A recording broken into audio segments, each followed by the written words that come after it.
It's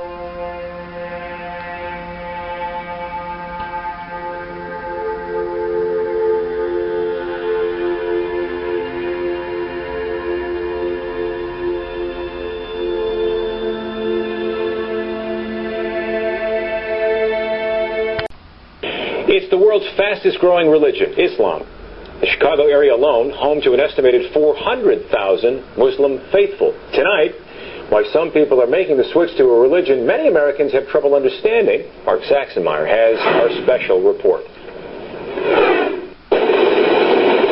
This is the story of 3 Chicagoans, all raised as Christians, all who decided to ultimately reject that religion. Internet is down. Nadira Rodriguez Muhammad grew up Catholic, but found herself constantly questioning the long-held beliefs of her family. I always felt that something was missing for me. Ian Bushner is a law student at the University of Chicago. I felt like that there wasn't a God. Whitney Nichols is a new Loyola grad who grew up in suburban Streamwood. I guess what I was really looking for was what felt most natural and most logical to me. When Nadira entered high school in the mid-1990s, she became friends with a group of Muslim girls. They just had this level of contentment and a sisterhood that was...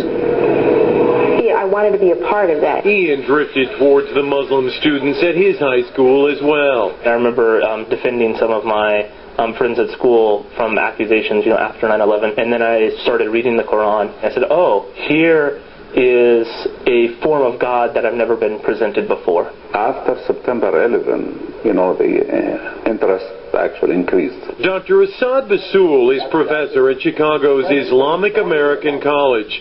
He says the tragedy 6 years ago initially prompted angry questions, but eventually many of the curious found answers to their own spiritual questions through Islam and converted.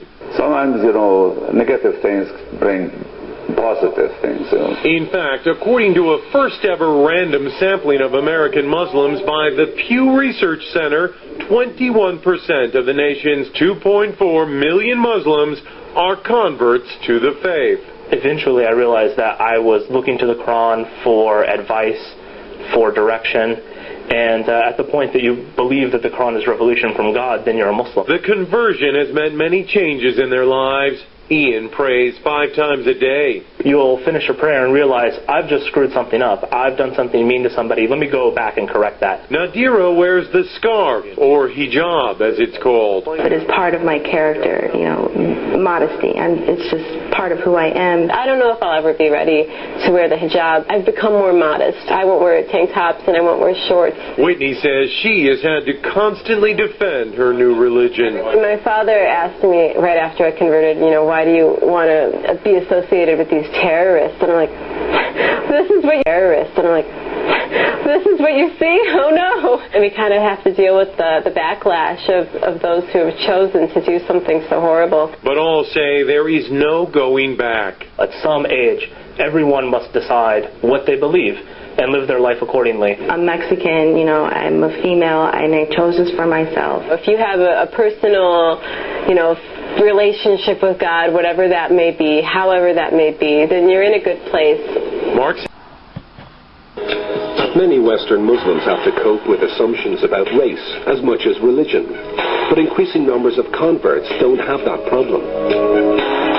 Fidelma O'Leary was born in Cork into a devout Catholic family, but followed that well-worn emigrant trail to America almost 20 years ago.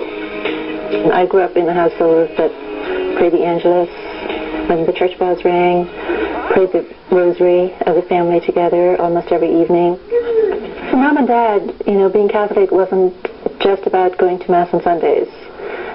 Being Catholic was something that happened every day.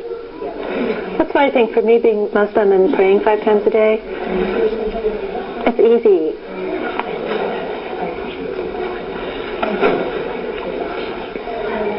It was a process of becoming disenchanted with the church. I just pulled away from being a traditional Irish Catholic.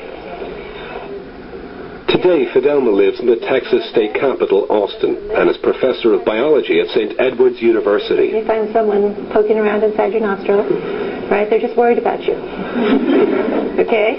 A college friend of mine gave me a copy of the Quran. I was pretty darn excited to know that there was actually a religion that was what I believed.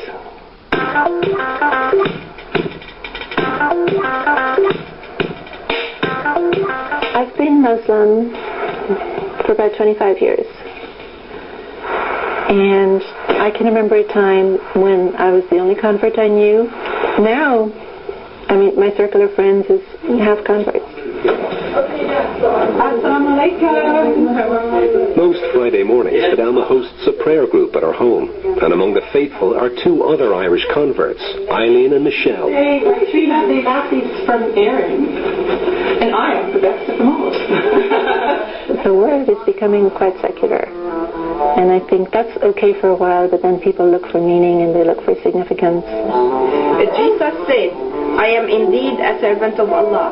He has given me revelation and made me a prophet. It's a very simple message. At the end of the day, it's a very simple message. There's God. Worship God.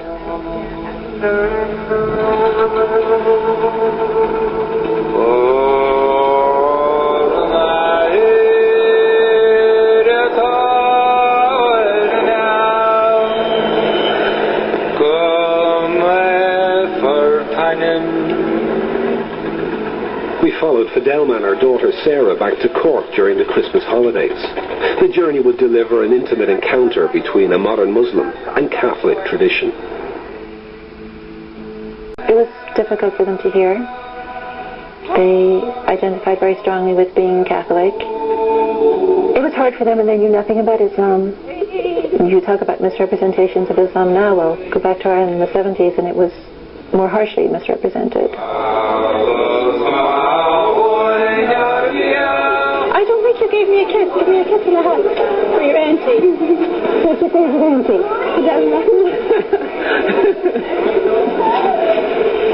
How's everything? Great? Yeah. Great? Great?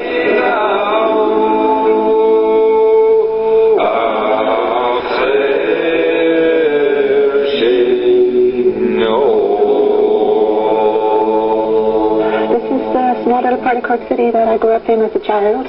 During my childhood, Ireland was completely permeated by things related to the church and Catholicism, and I think, growing up next door to a church seemed completely natural.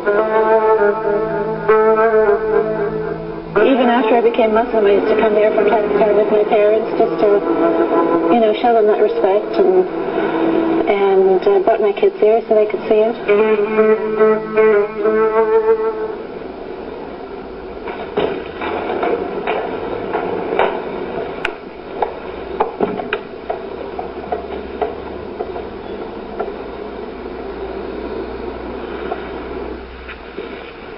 I'm kind of shocked at myself to remember that I used to go and kneel in front of these statues and pray to them.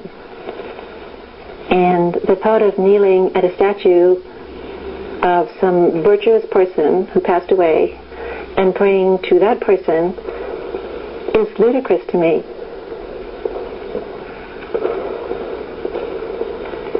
Well, one of the things I loved and still love about Islam is that the relationship with God is direct. It's me and my Creator.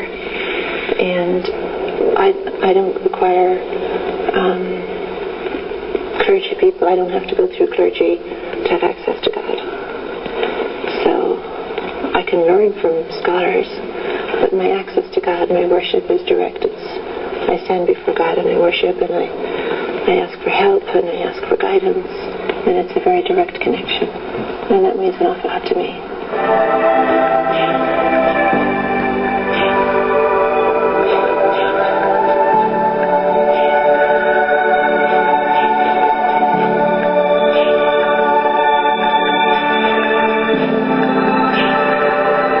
In the Quran is we have hints at the magnificence of God. Ar-Rahman Ar-Rahim, the most merciful, the most forgiving, all-powerful, unlike anything created. So I think it's a human tendency to always try to imagine that God is like something created that we can see or hear or taste or touch. But the Creator is nothing like what was created.